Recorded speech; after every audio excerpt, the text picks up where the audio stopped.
ಪುಷ್ಪ 2 ಚಿತ್ರದ ಟೀಸರ್ ಬಿಡುಗಡೆಯಾದ ಬಳಿಕ ಅಭಿಮಾನಿಗಳು ಕೆಜಿಎಫ್ 2 ಸಿನಿಮಾದ ಹಲವು ಅಂಶಗಳನ್ನು ಪುಷ್ಪ 2ರಲ್ಲಿ ಕಾಣುತ್ತಿದ್ದಾರೆ. ತಾಯಿಯ ಸೆಂಟಿಮೆಂಟ್, ಅಧಿಕಾರ ದಾಹ, ಅಂತಾರಾಷ್ಟ್ರೀಯ ವಿಸ್ತಾರ, ಬಾಲ್ಯದ ಕಥೆ, ಪ್ರೀತಿ ಪ್ರಣಯದಂತಹ ಹಲವು ಅಂಶಗಳು 2 ಚಿತ್ರಗಳಲ್ಲಿ ಹೋಲುತ್ತಿವೆ.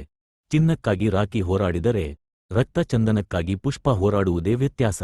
ಅಲ್ಲೂ ಅರ್ಜುನ್ ಅಭಿನಯದ ಪುಷ್ಪ 2 ಸಿನಿಮಾ ರಿಲೀಸ್ಗೆ ರೆಡಿ ಆಗುತ್ತಿದೆ. ಇತ್ತೀಚೆಗೆ ಚಿತ್ರದ ಟೀಸರ್ ಬಿಡುಗಡೆಯಾದ ಬೆನ್ನಲ್ಲಿಯೇ ಇದರಲ್ಲಿ ಯಶ್ ಅಭಿನಯದ ಕೆಜಿಎಫ್ 2 ಸಿನಿಮಾದ ಸಾಕಷ್ಟು ಪಡಿಯಚ್ಚು ಕಾಣುತ್ತಿದೆ ಎಂದು ಅಭಿಮಾನಿಗಳು ನೋಟ್ ಮಾಡಿದ್ದಾರೆ. ಇದು ಕೆಜಿಎಫ್ 2 ಸಿನಿಮಾದ ಲೋ ಬಜೆಟ್ ಕಾಪಿ ಎಂದು ಟೀಕಿಸಿದ್ದಾರೆ. ಅಷ್ಟಕ್ಕೂ ಕಾರಣವಾಗಿರುವ ಅಂಶಗಳು ಯಾವುವು ಅನ್ನೋದರ ವಿವರ ಇಲ್ಲಿದೆ. ತಾಯಿಯ ಸೆಂಟಿಮೆಂಟ್. ಕೆಜಿಎಫ್ ಸಿನಿಮಾದಲ್ಲಿ ತಾಯಿಯ ಸಾವಿನ ಬಳಿಕ ಆಕೆಯ ಆಸೆಯಂತೆ ರಾಕಿ ಬಾಯ್ ಶ್ರೀಮಂತನಾಗುವ ಕನಸು ಕಾಣುವ ಕಥೆ ಹೊಂದಿದೆ. ಪುಷ್ಪ 2 ಸಿನಿಮಾದಲ್ಲೂ ಇಂಥದ್ದೇ ದೃಶ್ಯಗಳಿದ್ದು ಅದರಲ್ಲಿ ಮದುವೆ ಮನೆಯಲ್ಲಿ ತಾಯಿಗೆ ಆದ ಅವಮಾನವನ್ನು ಕಂಡ ಬಳಿಕ ಪುಷ್ಪನ ಕಥೆ ಆರಂಭವಾಗುತ್ತದೆ. ಅಧಿಕಾರ ದಾಹ. ಅಧಿಕಾರ ಪಡೆಯುವ ನಿಟ್ಟಿನಲ್ಲಿ ರಾಕಿಯ ಮೊದಲ ಹೆಜ್ಜೆ ಆರಂಭವಾಗುವುದು ಗರುಡನ ಸಾವು. ಅಲ್ಲಿಂದಲೇ ರಾಕಿ ಜೀವನದಲ್ಲಿ ಹೊಸ ಅಧ್ಯಾಯ ಆರಂಭವಾಗುತ್ತದೆ. ಪುಷ್ಪ 2 ಸಿನಿಮಾದಲ್ಲೂ ಇದೇ ರೀತಿಯ ಕಥೆಯಿದೆ.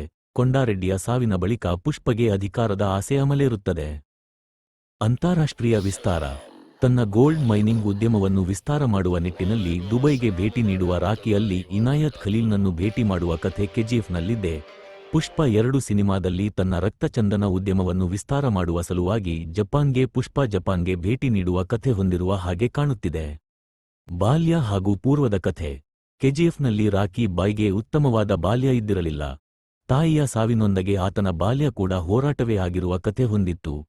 ಪುಷ್ಪ 2 ಸಿನಿಮಾದಲ್ಲೂ ಇದೇ ರೀತಿಯ ಬಾಲ್ಯದ ಸಂಕಷ್ಟಗಳನ್ನು ಪುಷ್ಪ ಎದುರಿಸುವ ಕಥೆ ಹೊಂದಿದೆ.